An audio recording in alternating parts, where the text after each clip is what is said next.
Sir जिस भी election हो रहा है बीजेपी बड़ा दिखाई दे रही है, कैसे देखते हैं? सबसे पहले तो भारतीय जनता पार्टी के लोगों को जीत मिली है, उन्हें बधाई, और आशा करता हूं कि जो जनादेश दिल्ली की जनता ने उन्हें दिया है उसकी वो प्रतिपूर्ति करेंगे। और वे सब आम आदमी पार्टी के लाखों करोड़ों कार्यकर्ता जो अन्ना आंदोलन से आए, जिनके बहुत ही निश्चल निष्पाप और बड़े भारत की राजनीति को बदलने के सपने की हत्या एक निर्लज्ज, नीच, मित्रहंता, आत्ममुग्ध और चरित्रहीन व्यक्ति ने की, उसके प्रति तो क्या संवेदना। दिल्ली को उससे मुक्ति मिली। और मैं ये जानता हूं कि अब जो आम आदमी पार्टी में लोग बच गए थे सत्ता के लोभ में, लालच में, पदों के लिए, उस पैसे के चक्कर में, वे सब भी अब वापस जाएंगे, लौटेंगे, कुछ अपने व्यवसायों में लौटेंगे, कुछ पार्टियों में चले जाएंगे। और पतन यहां से प्रारंभ हुआ है उन लोगों का। मेरे लिए कोई प्रसन्नता का और दुख का विषय नहीं है, मैं बीच में खड़ा हूं। प्रसन्नता इस बात की है कि करोड़ों लोगों ने आशा लगाई थी, करोड़ों लोगों ने, लोग अपनी नौकरियां छोड़ के आए थे, व्यवसाय छोड़ के आए थे, दुश्मनियां ली थी लोगों ने, उन सब की हत्या एक आत्ममुग्ध आदमी ने, एक चरित्रहीन आदमी ने अपनी निजी महत्वाकांक्षाओं की पूर्ति के लिए की। उसको दंड मिला, ईश्वरीय विधान से दंड मिला। प्रसन्नता इस बात की भी है कि न्याय हुआ। आज जब कहना नहीं चाहिए, लेकिन आज टीवी पर जब जंगपुरा का निर्णय आया और सामने दिखाई दिया कि मनीष हार गया, तो सदा तटस्थ रहने वाली और राजनीति से विरत रहने वाली मेरी पत्नी जो है, उसकी आंख में आंसू आ गए, वो रोने लगी। क्योंकि उसी से उसने कहा था कि अभी तो है ताकत, और उसने कहा था भैया ताकत सदा तो नहीं रहती।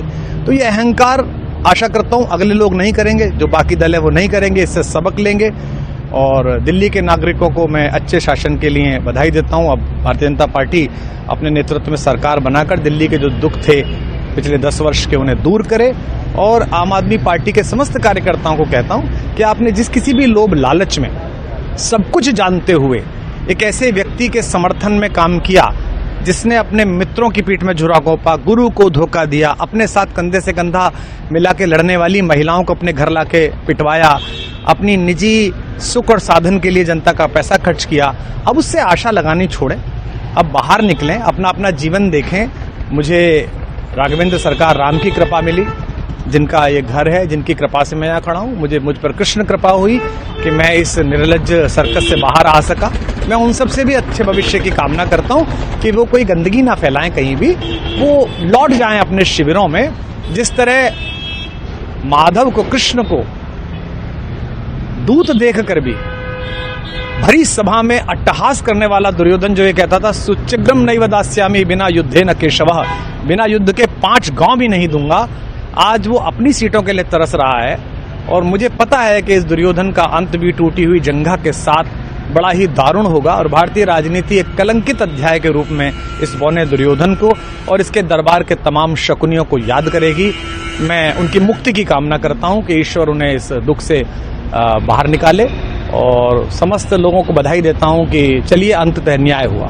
सर बात करें दिल्ली के चुनाव या यूपी के उपचुनाव मिल्कीपुर को लेकर, चुनाव आयोग पर तमाम तरह के आरोप लगाए जा रहे हैं। अखिलेश यादव जी ने कल कहा कि वहाँ उपचुनाव में मिल्कीपुर, ये राजनीतिक विषय है, इस पर मैं राजनीतिक कार्यकर्ता नहीं हूं, तो इस पर मेरी टिप्पणी शोभनीय नहीं है, वो आपस में सब जाने। लेकिन दिल्ली के चुनावों को लेकर एक मिश्रित प्रतिक्रिया है।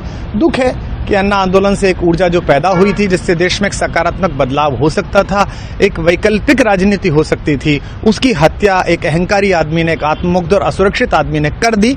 मैं आशा करता हूं कभी न कभी भारत में ऐसा सूर्योदय किसी न किसी दल में अवश्य होगा, जो भारत को जहां पहुंचना है वहां पहुंचाने का मार्ग प्रशस्त करेगा। बहुत धन्यवाद।